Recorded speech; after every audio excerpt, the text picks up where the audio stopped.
You'll hear a number of different recordings and you will have to answer questions based on what you hear.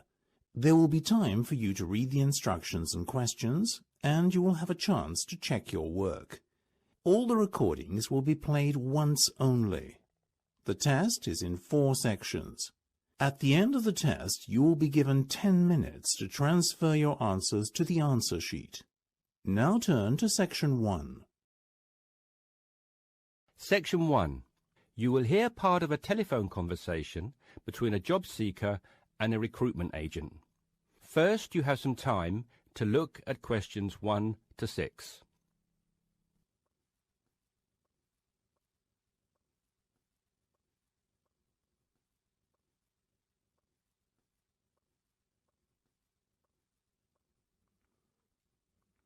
You should answer the questions as you listen because you will not hear the recording a second time. Listen carefully and answer questions 1 to 6. Yes, so that's Janet Thompson. Would you like me to spell it? If you wouldn't mind, thank you. Just the surname, please. No problem. It's Thompson. Great. Now, Janet, before we go through the openings I have here in front of me, might I just take a few more details to complete your profile on my system? Of course. What would you like to know? Well, let's start with your email address, please. OK, janthompson@hort.net. I see. Is that Jan as in Jan? No, that wasn't available. I had to make do with Jann. Here, let me spell it for you again, just to be sure. JANNTHOMPSON@hort.net. Much obliged. And could I ask, do you have your referee details to hand? Yes, what do you need? I need 1 work reference and 1 character reference from a friend or colleague. OK, for a work reference, there's Jane Foote. She's my former boss at Bermuda Girls' School, head of English. OK. My personal referee is Monica Carbody. Mon and I have been best friends since we met in Bermuda in 1991, when she was deputy head of English under Mrs. Foote. Perfect. And you mentioned, of course, that you're an English teacher, but are there any additional subjects you're qualified to teach? Yes, I have a diploma in special needs, and I can also do history to GCSE level. Very good. Before listening to the rest of the conversation, you have some time to look at questions 7 to 10.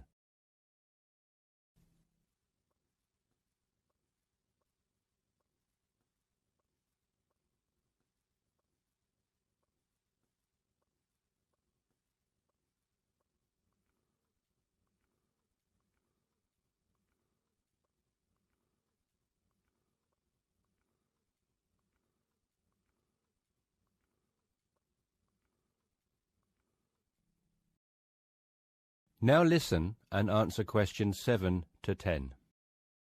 Do you think I stand a good chance of finding something?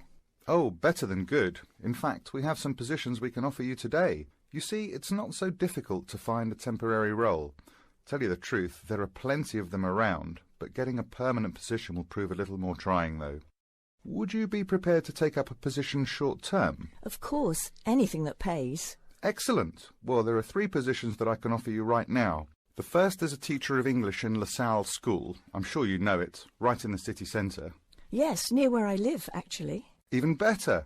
Well, it's a 6-month contract, and the very attractive thing about this role is that the head of English at LaSalle will, if she's satisfied with your performance after 6 months, offer to make you a permanent member of staff. Wow, that's food for thought. It certainly is, bearing in mind what I said before about how hard it is to find a permanent role. The second position I have to offer you is in a school near Chelsea. It's called the Chelsea Free School. Are you familiar? I can't say that I've heard of it. Well, this contract is for 1 year, which is a lot better, looking at it from a short-term job security perspective, than the first role I mentioned. But you also have to realise that you are a temporary replacement for a female teacher who has taken maternity leave. There is no prospect of the position being made permanent. I see. I have 1 other vacancy at the minute, though I doubt you'll find it quite so appealing. It's situated in rural Cambridgeshire. I'll spell that just in case you want to take it down. CAMBRIDGESHIRE. And the school simply goes by the name Cambridge, though it's not in any way related to the other more well-known establishment of the same name.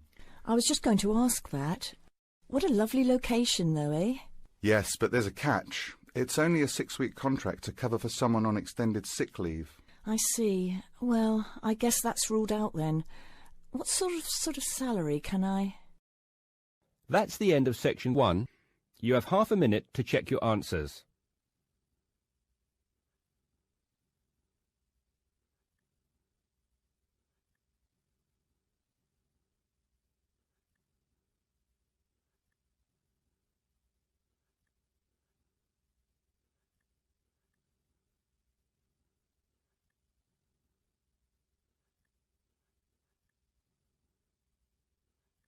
Now turn to section 2.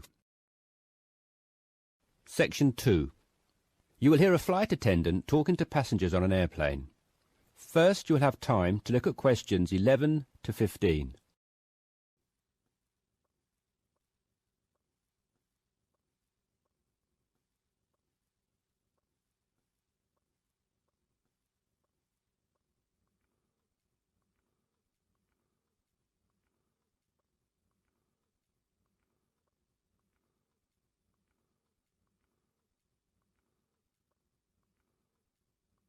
Now listen carefully and answer questions 11 to 15. Good morning, everyone. I hope you all slept soundly overnight. I'm pleased to confirm that our flight is running on schedule and we expect to arrive in Christchurch at 8 a.m. local time. That's about 50 minutes from now. I've been advised by our pilot to warn you that there may be some turbulence on our descent. So please remain seated and have your seatbelt on at all times.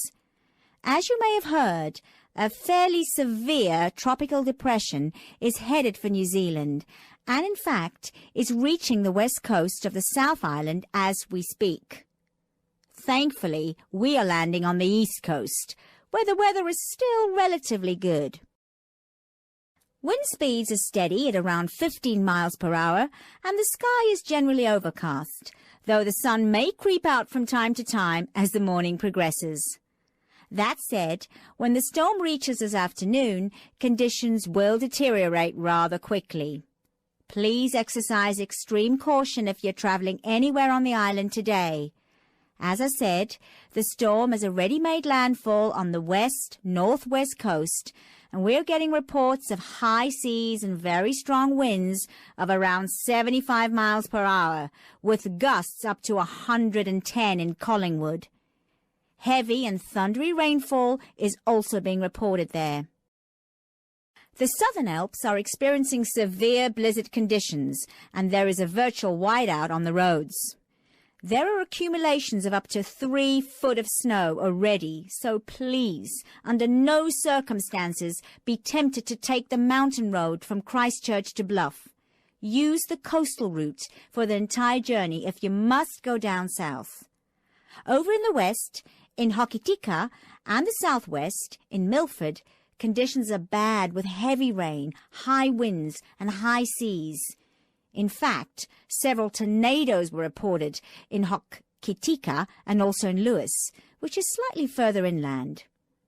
Also inland, on the northern edge of the Southern Alps, Arthur's Pass should be avoided at all costs. Roads are closed due to the heavy snowfall. Kaikoura has reported wind speeds of 45 miles per hour, with occasional gusts a bit stronger, but so far it has escaped the heavy rain. At present, it is windy and cloudy there. Before you hear the rest of the discussion, you have some time to look at questions 16 to 20.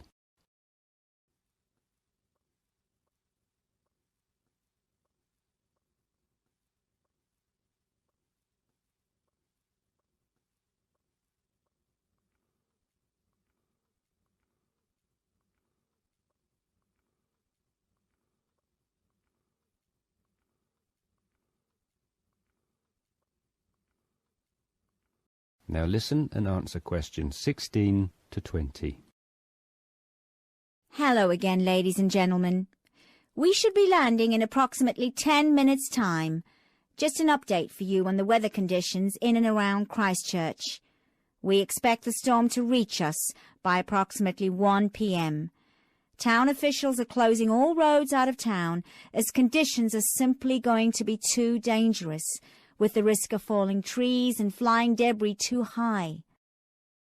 Roads will have officially been closed for 30 minutes by the time we land at 8 a.m.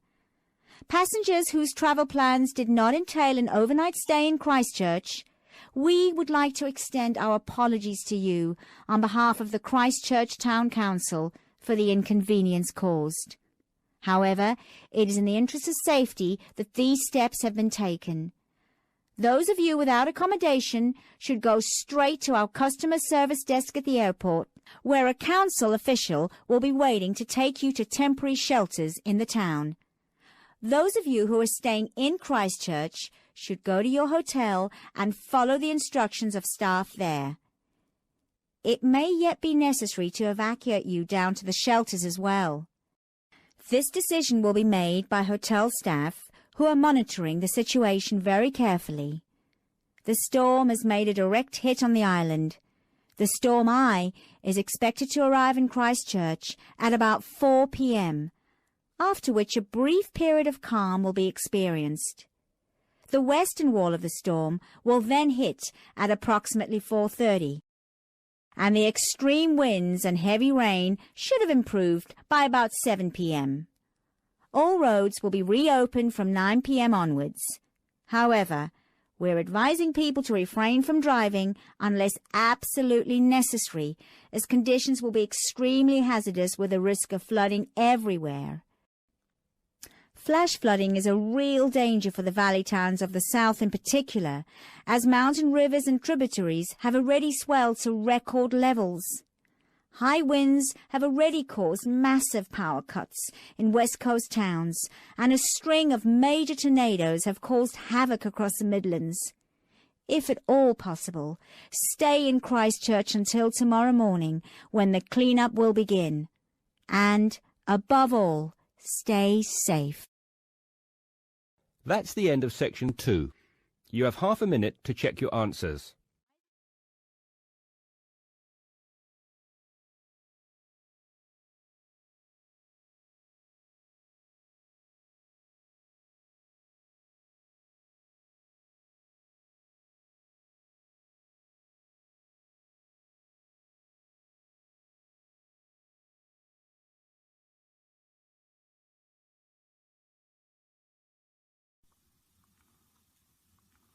Now turn to section 3. Section 3. You will hear a discussion between two psychology students and their tutor. First, you have some time to look at questions 21 to 24.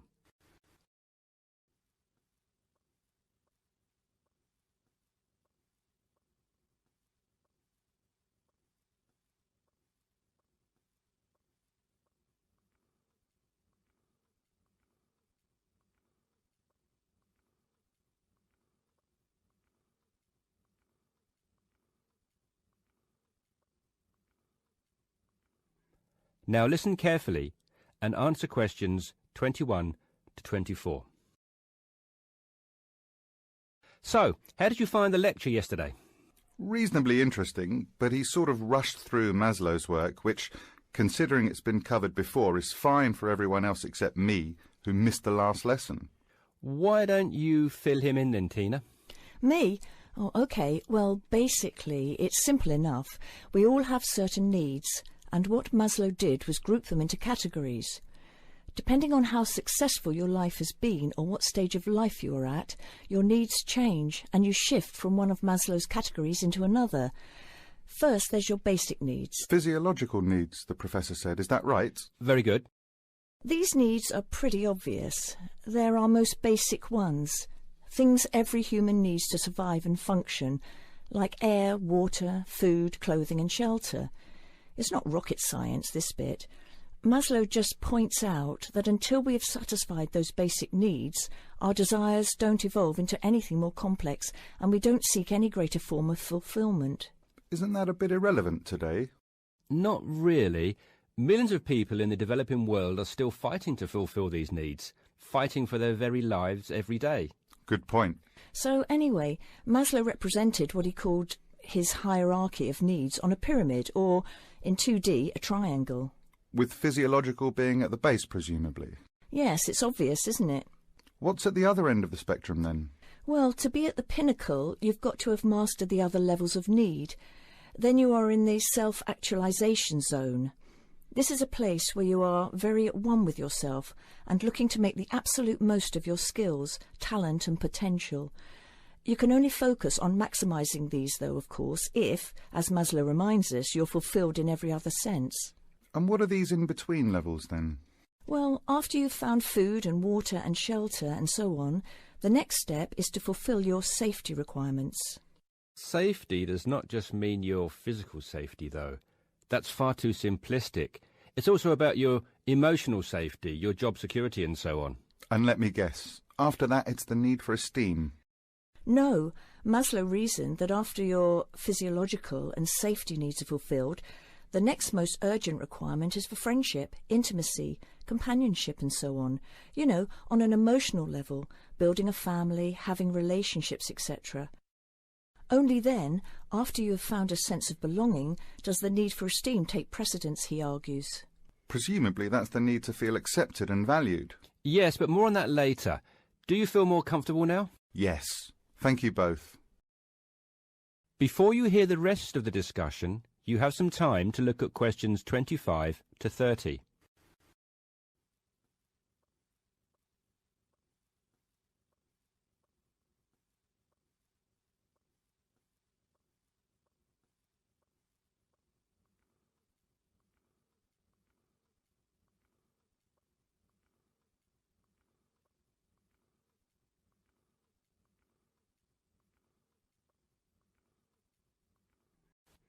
Now listen and answer questions 25 to 30. OK, now that you are both familiar with Maslow's hierarchy of needs, let's look at a few cases in point. Case 1. Crime boss in the slums of Mumbai. What do you think? Surely very low. Physiological, I'd have said. But he has food and shelter. A shed is hardly shelter. And how is living from hand to mouth every day adequate from a nutritional perspective? Oh, of course. You're right if you look at it objectively. But remember that human psychology is far more complicated than that. When quizzed, this person surprised researchers. First of all, he regarded his shed as adequate shelter and was completely content there. Secondly, he genuinely felt satisfied with his level of food intake. Thirdly, being the crime boss of the slums, he felt very safe, arguing that no one would ever touch him. He had no self-esteem issues either, since he had the respect of his fellow slum dwellers. It may have been fear, but he perceived it as respect. That is all that matters, and was quite content with who he was. I see. So it's not just about the reality of your situation, but also how you perceive that reality. Exactly. Most people would be very low on the hierarchy in his position, feeling like they wanted and needed much more. He did not. Now, what about case 2? A multi-millionaire rock star. Well, you'd naturally assume he's fulfilled his physiological and safety needs, but when you read on through his profile, look here, he's plagued by paranoia and thinks someone is trying to kill him. On that basis, given his state of mind, he must believe that his safety is compromised. So safety must be his primary concern. Very good. And look here at case 3. A property magnate. Having suffered badly during the recession, his portfolio of properties is in danger of being repossessed. In fact, look, he's in danger of losing everything and being left without even enough to support himself. Wow, so I guess he's gone from very high up right down to the bottom. Exactly. Even his basic needs are no longer secure. An excellent example of how there can be movement both ways on the pyramid. Case 4. A housewife. She must have some esteem issues, surely. Read on. She is quite content and well respected and loved by her friends and family. What's more, being a housewife is all she ever wanted to do, and she has excelled at the task. Therefore, forget esteem. This lady has maximised her potential in her eyes. She's right at the top. And case 5? A very sad case. It is what it is. There are always innocent victims of war, and he was left with nothing, not even a home over his head. Every day is a struggle to survive. How sad. And last but not least, case 6. Another rock star, though a different story. He says the only thing he craves is friendship. He has everything, but is awfully lonely. I think it's obvious where he is on Maslow's hierarchy. Indeed. That's the end of section 3.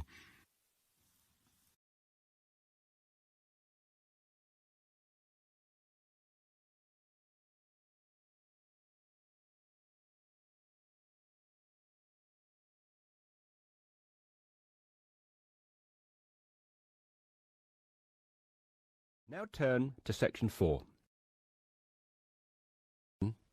Section 4. You will hear part of a talk about what happened at the Fukushima power plant after the March 2011 earthquake.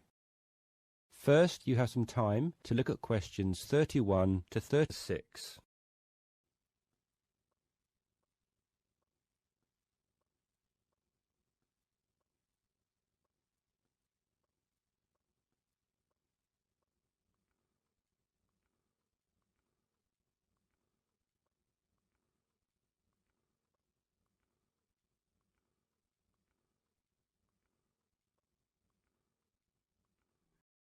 Now listen carefully and answer questions 31 to 36.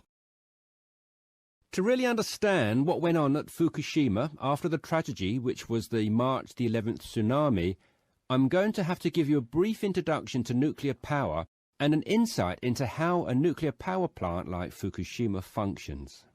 Look at the diagram here on the screen. To the left there is a rather massive building.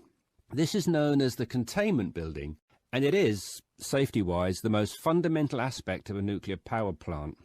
Containment buildings are typically constructed of steel or reinforced concrete. The Fukushima one was made of a mixture of both. Notice the concrete domed roof, which was so prominent in the aerial photographs which were taken after the tsunami hit.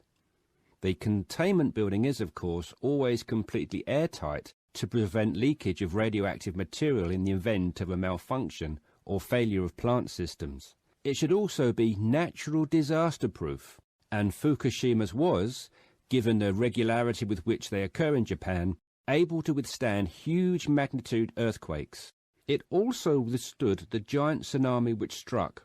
The containment building itself, therefore, did its job, but more on this later. The containment building houses the reactor core, which is where all the nuclear reactions take place. You will also notice the 4 cooling rods. These rods can be raised and lowered as required to control reaction speed and soak up neutrons. Now, if you look to the right-hand side of the containment building, you'll notice the coolant system, which basically regulates the temperature of the core and prevents it from overheating. You have hot water from the coolant system flowing into the heat exchanger and cold water flowing back into the containment building. This hot water is then transferred through the feed pumps into the turbine hall, where it is harnessed to drive the turbines and generate electricity. But before the energy can be distributed into the national grid, it must be sent through a new conductor. And this is the function of the missing piece of the puzzle, the transformer. The transformer allows electricity to be conducted from the turbines into the national grid. And that, ladies and gentlemen, is how nuclear-powered electricity is generated, more or less. Before you hear the rest of the talk, you have some time to look at questions 37 to 40.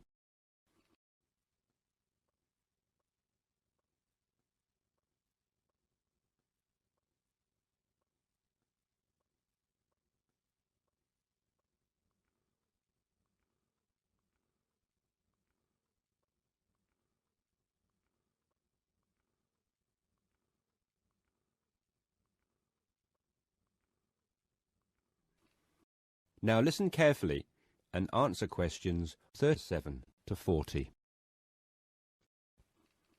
So, what went wrong at Fukushima? Well, let's begin at the beginning. When the earthquake struck, the reactors automatically shut down. Of course, there were 6 reactors at Fukushima, so think of it as 6 plants like the one in the diagram running independently of one another. In actual fact, only 3 of the reactors needed to be shut down, as reactors 4 to 6 were being inspected, so had already ceased to be operational.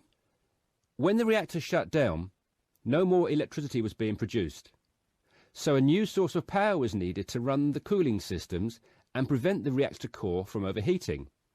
This is where the plant's on-site diesel generators came in. They were immediately powered on, and the reactor core's temperatures were being regulated again. So far, so good. But 50 minutes after the earthquake, the tsunami hit, breaching the plant's 5.7-metre defensive seawall. The tsunami flooded the basements of the 6 turbine halls and disabled the diesel generators. And this is where the problem began. You see, the containment buildings actually did their job, and reactors 1 to 6 were not compromised by the earthquake or the subsequent tsunami. However, site engineers and safety personnel had failed to take into account the possibility of the seawall being compromised. Once this happened, and the turbine halls flooded, the diesel generators were useless. It was going to be a race to get the coolant systems up and running again in time to stop meltdown or fallout from occurring. With the generators down, power was now being supplied by batteries with a life of no more than 8 hours each, the last resort the plant had in an emergency of this nature. Furthermore, inside reactor 1, even some of the batteries had failed. The reactor core was not being cooled sufficiently, and both temperature and pressure inside the containment building were rising. Eventually, a day after the tsunami, there was an explosion in the reactor building and the roof collapsed. Engineers made a desperate attempt to cool the reactor core by pumping salt water into it, but the damage had already been done and the reactor had begun leaking. It was confirmed later that same day that meltdown had occurred. That is the end of section 4. You now have half a minute to check your answers.